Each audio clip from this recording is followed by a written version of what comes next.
The first question comes from Matthew 24. Итак, первый вопрос касается Матфея 24:15. Okay, the verse reads. First read, yes? Somebody read the verse. Прочитай, пожалуйста, Verse 15 of 24:15. Matthew 24. Тож, коли ви побачите ту недоту опустошення, що про неї звіщав би пророк Даниїл на місці святому, читає, нехай розуміє.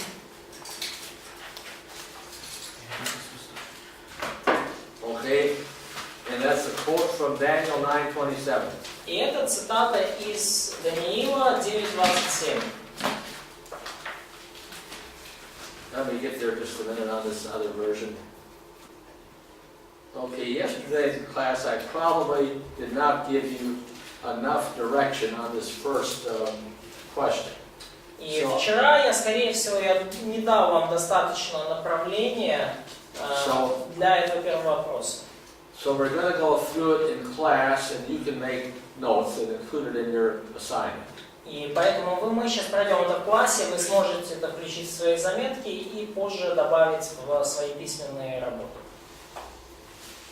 If you go back to the beginning of the chapter, Если вы возвращаетесь к началу главы,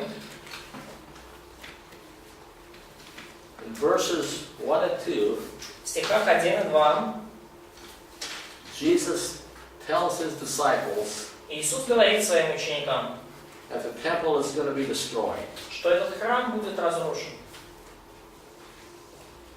And then as they proceeded up the mountain, И дальше они, когда они поднимаются, приступают к нему на гору, the disciples ask him, ученики спрашивают его, when shall these things be? скажи нам, когда это будет. And then let them read the rest.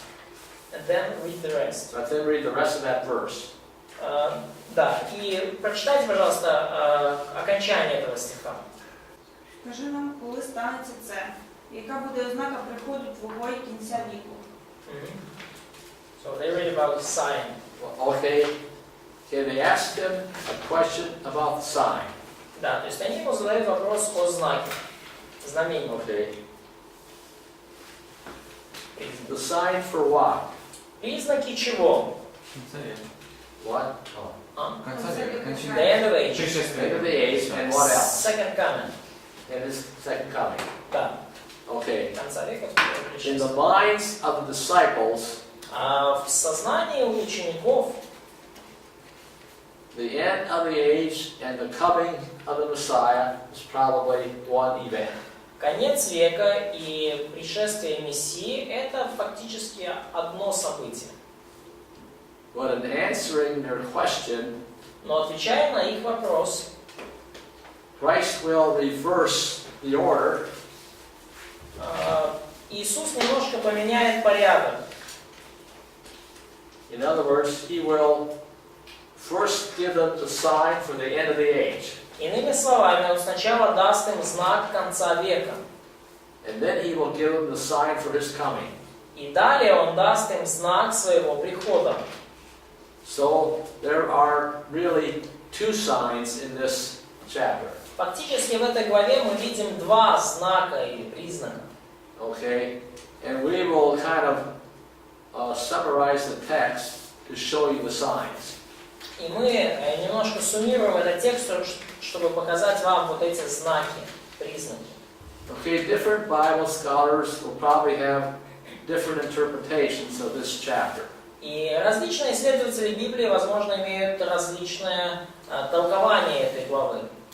But my understanding is that there are three periods of time involved in this answer. Но мое понимание в том, что вот в ответ Христа включаются три периода времени.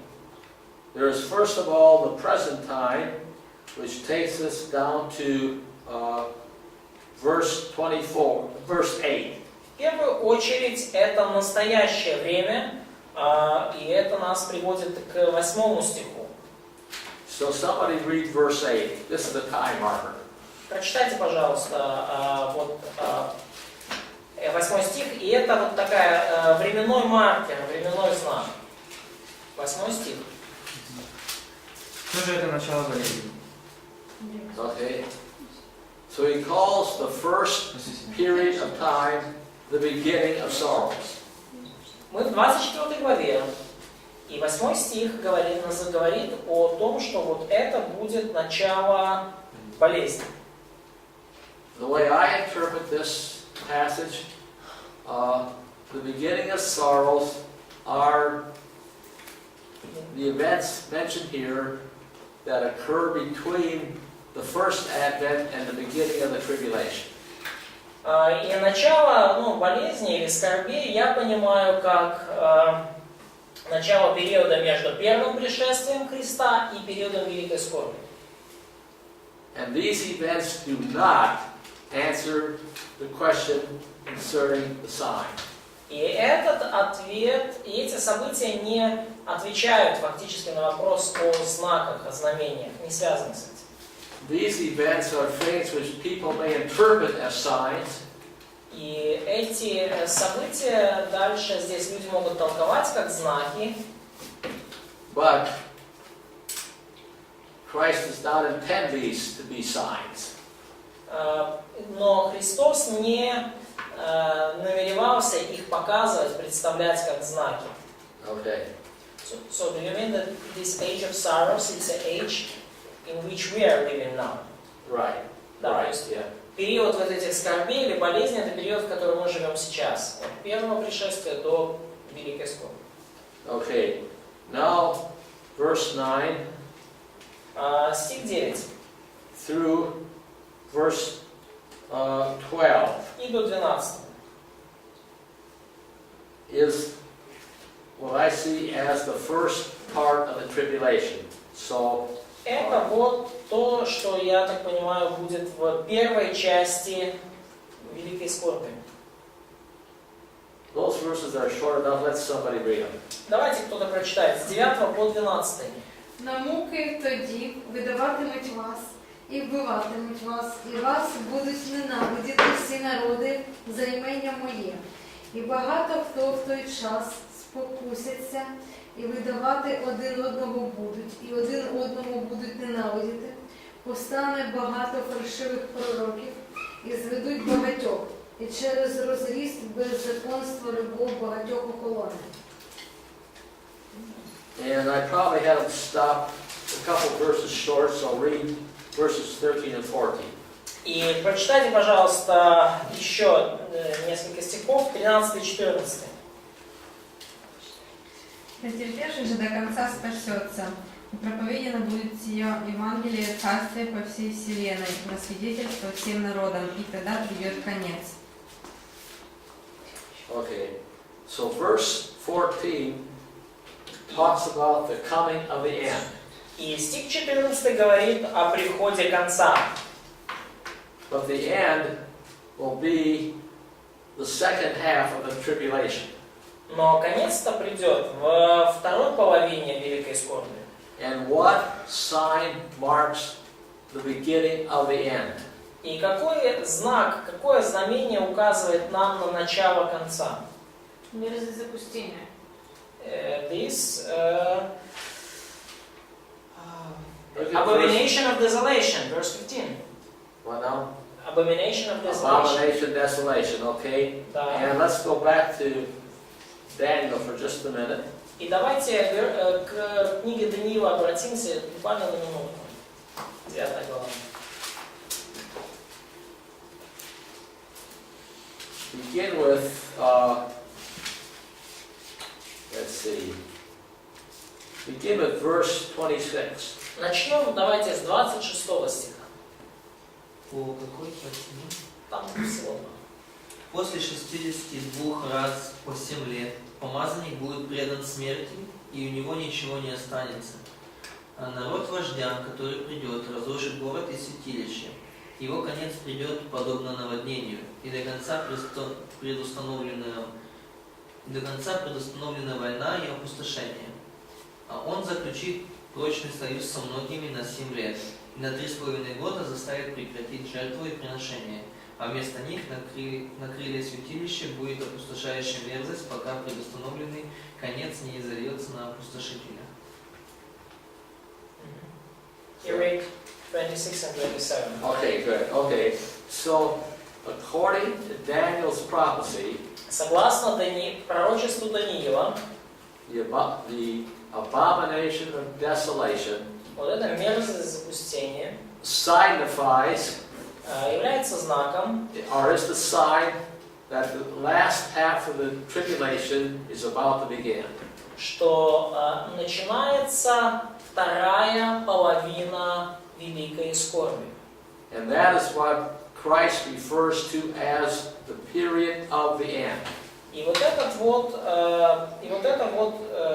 этот же самый знак Иисус использует, когда говорит, что о вот этом периоде конца. Yeah. So the end is going to be a 3.5 year period of time. То есть вот этот конец фактически будет длиться 3,5 года. Not a single event occurring in, instantaneous. Ну, и это не какой-то один момент, не какое-то одно событие, которое случается неожиданно. Okay. Ну, Then это возвращаемся назад к Евангелию от Матфея. Okay. Verse 15 Стих 15. on to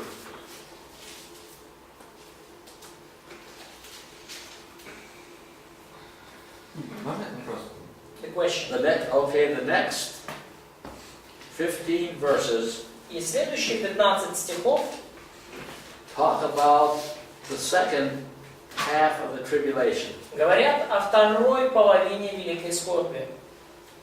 And there's going to be all kinds of false prophecy taking place. И будут в это время всякого рода уже пророчества. And there's going to be, and these false prophecies are going to tell people where they can find the Messiah. И эти уже пророчества будут говорить людям о том, где им найти Мессию. But they're all lies. Но они все лгут. So in verse 30, И в стихе 30, well, take verses 29 and 30 together. Read those. прочитайте 29 и 30 стихи вместе.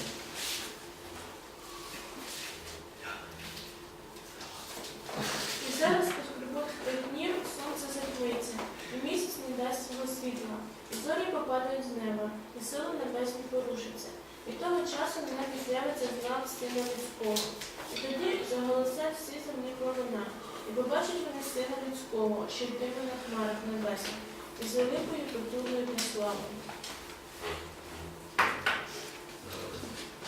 In other words, when the true Messiah comes again, Другими словами, когда настоящий Мессия придет, he's just going to light up the sky. Он осветит собой небеса, небо. His appearing is going to be evident to all. Его явление будет очевидно для всех. You won't have to go to the mountains or to the desert to find him. Вам не надо будет идти в горы или в пустыню, чтобы его найти. You will see him ascending from the sky. Вы увидите его сходящим с небес.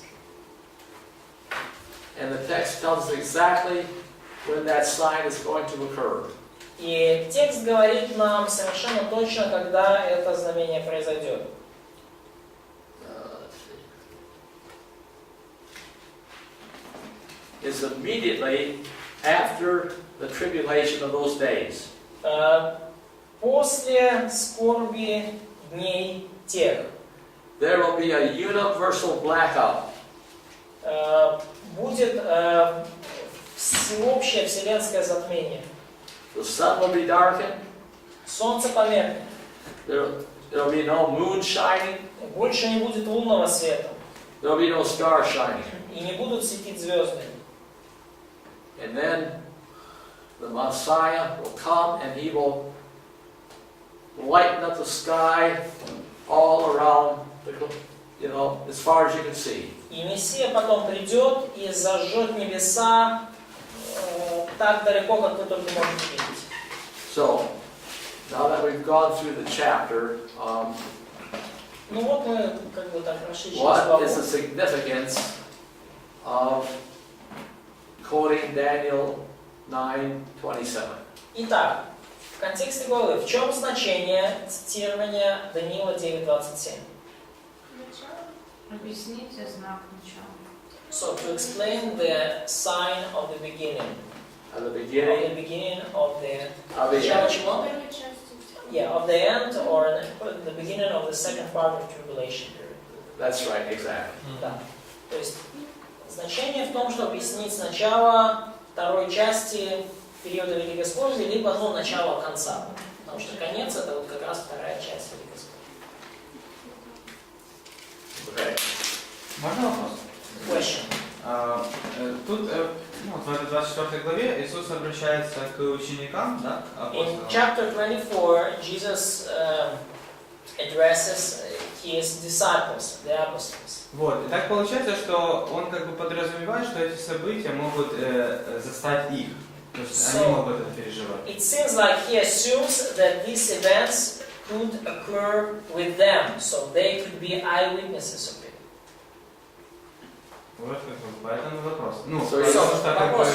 как может я неправильно, я понимаю, что должно быть восхищение. Is it right understanding? So of course, we know that there should be a rapture. Конкретно апостол он не может застигнуть это событие So учеников. so probably apostles cannot be the eyewitnesses of these events of the last days. That's correct. Да. So but it's kind of Okay.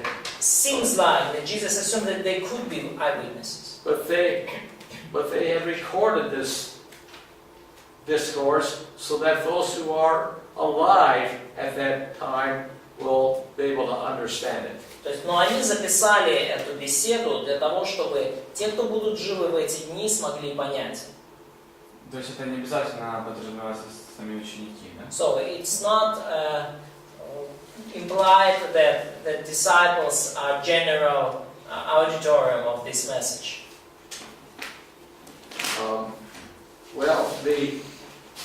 Where it will be relevant for the disciples, И оно также было актуально и для учеников. they're going to see some of these signs occurring. I mean, they're going to see some of these events occurring.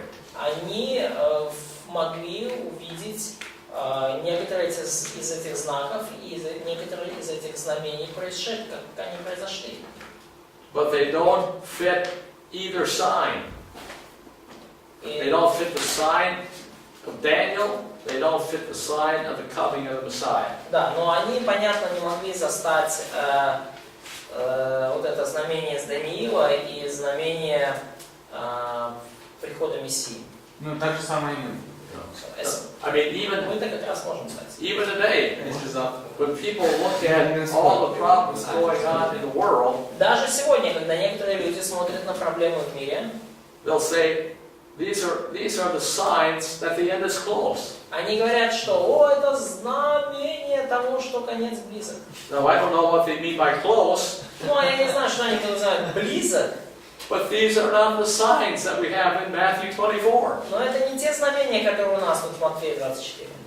There's a lot of events which are not signs. Много событий, которые не являются знамениями. So in other words, we have a lot of information which are not part of the signs. Иными словами, это у нас много информации, которая не является частью знамений. In order that Christians will not be misled. И это для того, чтобы эта информация прилетела для того, чтобы христиане не были сбиты с толку. Now the generation that's alive during the time of the tribulation, Но вот поколение, которое будет живо во время периода Великой Скорби, this course will be particularly relevant. вот для них эти строчки будут очень актуальными. Конкретно для них будут написаны. But for us who are alive today, Но для нас, тех, которые живы сегодня, we can know where we're living in relationship to this discourse. и мы не живем, скажем так, в прямой связи с этим. And none of the things which we see going on in the world today И ничто из того, что мы видим в мире сегодня, are a sign of the rapture of the church. не указывает, не является знаком восхищения церкви, признаком восхищения церкви. Now there is one how do I want to say it? There's one thing that I keep on paying close attention to, but we can't put a timetable on it. Но есть одно событие, на которое я, скажем так, которому я уделяю серьезное внимание, но мы опять же не можем ему приписать, его разложить по полочкам. And that is the return of Jews to the land of Israel. То есть вот это возвращение Израиля в свою обетованную землю, возвращение евреев в землю Израиля. Because we know there's going to be a lot of Jews present in the land of Israel when the tribulation period begins. Мы знаем, что много евреев будут в Израиле, на территории Израиля в момент, когда начнется период Великой Скорби.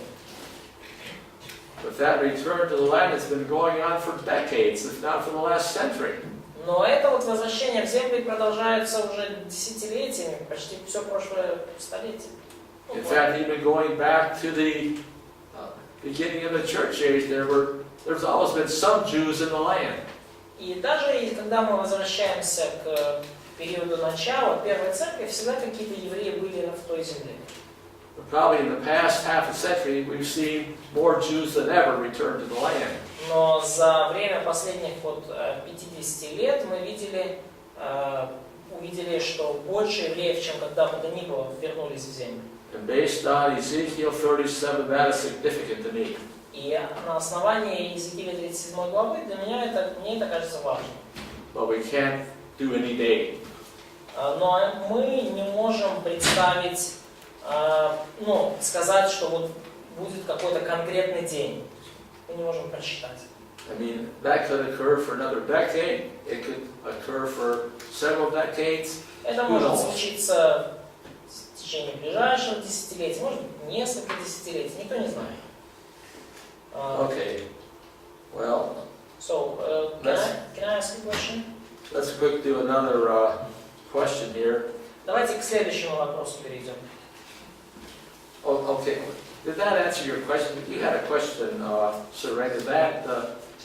Has your question been answered? У тебя был вопрос, Сергей. Это я ответил на него? Okay.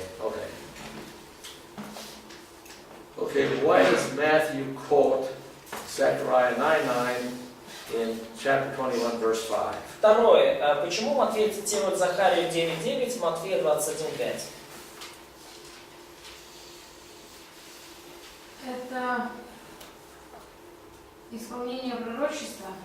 So, it is fulfillment of the prophecy. What do you say? It is the fulfillment of prophecy. Yes. Частичное.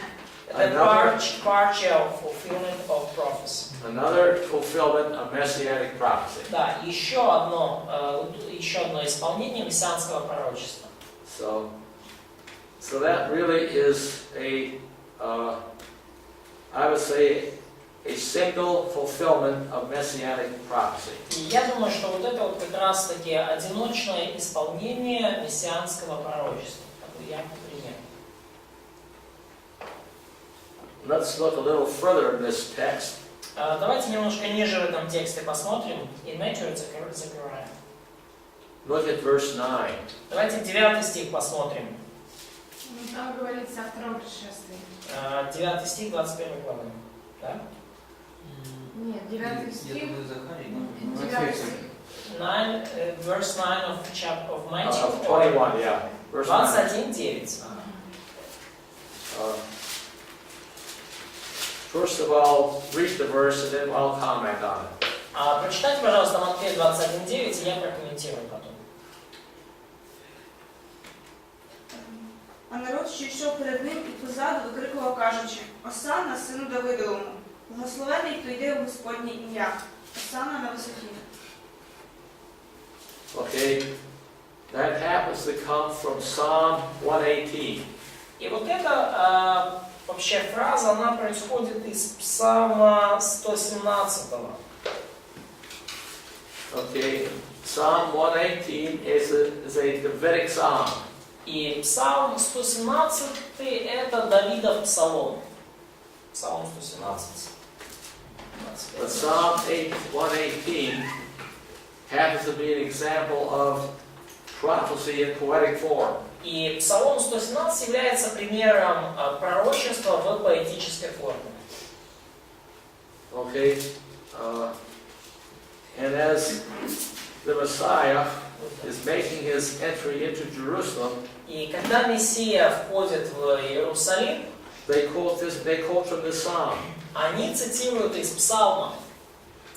And they see that portion of the psalm И вы видите вот этот отрывок Псалма, being fulfilled by Christ как она исполняется, вот этот отрывок из Псалма исполняется Христом. in his triumphant entry. И во время этого триумфального входа. So that's an example of prophecy in poetic form. И это пример пророчества в поэтической форме. The psalm basically about David, but some things go beyond David and are fulfilled in the Messiah. Псалом в основном о Давиде, но что-то в нем идет дальше, чем заходит дальше, чем речь заходит дальше, чем о Давиде, и указывает на грядущего Мессию. Now drop down to verse 13. И давайте теперь стих 13 откроем. 21:13, yes? 21:13, right? 21 глава Матфея, 13 стих. Read. Yeah, let them go ahead and read it. Прочитайте.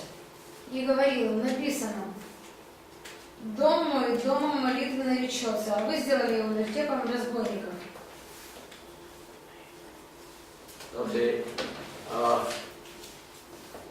Now we probably understand this verse relating to the temple mafia. И мы понимаем, что этот стих в первую очередь он адресован к мафии, которая обосновалась в храме. Okay. When people came to Jerusalem on feast days, Когда люди приходили в Иерусалим на праздничные дни, they had to buy sacrificial animals because they couldn't transport them hundreds of miles. и потому что им приходилось там покупать жертвенных ягнят, агнцев, потому что они не могли их тащить с собой сотни миль. And they could only pay for those animals with local currency. И они могли заплатить за этих агнцев только на местной валюты. Местной валюты могли платить. So they had to go to the currency exchangers. И им нужно было идти в обменники, местным обменщикам валюты. And then they had to go to the market and buy an animal. И дальше надо было пойти и купить животное. In both places were a big rip-off.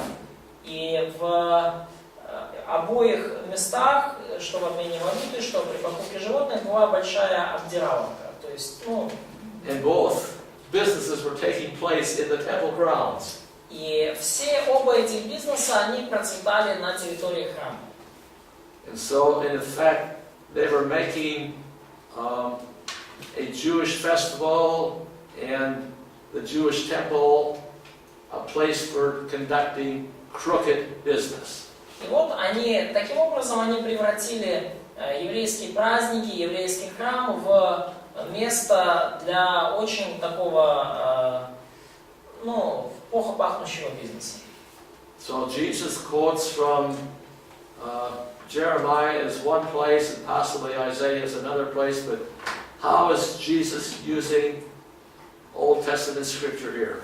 И Иисус цитирует и в одном месте из Исаии, во втором из Иеремии, во втором, скорее всего, из Исаии. И как Иисус использует здесь ветхозаветную ссылку? So he's really making application of Jeremiah's. Да, то есть он на самом деле делает применение вот этого вот отрывка из Иеремии, и он использует его как такое острое обличение для этих людей. Yeah.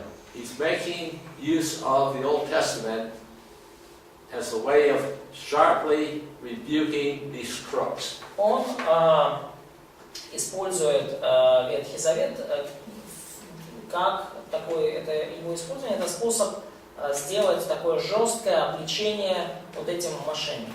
And to justify his own actions of overturning their tables and putting them out of business. И оправдать свои собственные действия, когда он переворачивает столы и выводит их из бизнеса. And then one more verse, we'll take our break. We're down here to verse 20. И еще один стих, и потом мы пойдем на перерыв. Это стих 20. A quote from Psalm 8. 21 to 20, yes? I mean, this verse 16 is a quote from Psalm 8. Да, значит, и вот 16 стих 21 главы также. Это цитата из Псалма 8. And I would say that that is probably a generic fulfillment. И я бы сказал так, что здесь мы видим пример общего исполнения. Because this is something that could occur multiple times. Это нечто, что может случиться многократно. One of those times happened to be during the triumphal entry. И один из этих, или как универсальное исполнение, то есть и одно из этих исполнений случилось как раз во время триумфального входа в Иерусалим. То есть мы говорим, да, одноразовое, двойное и универсальное многократно.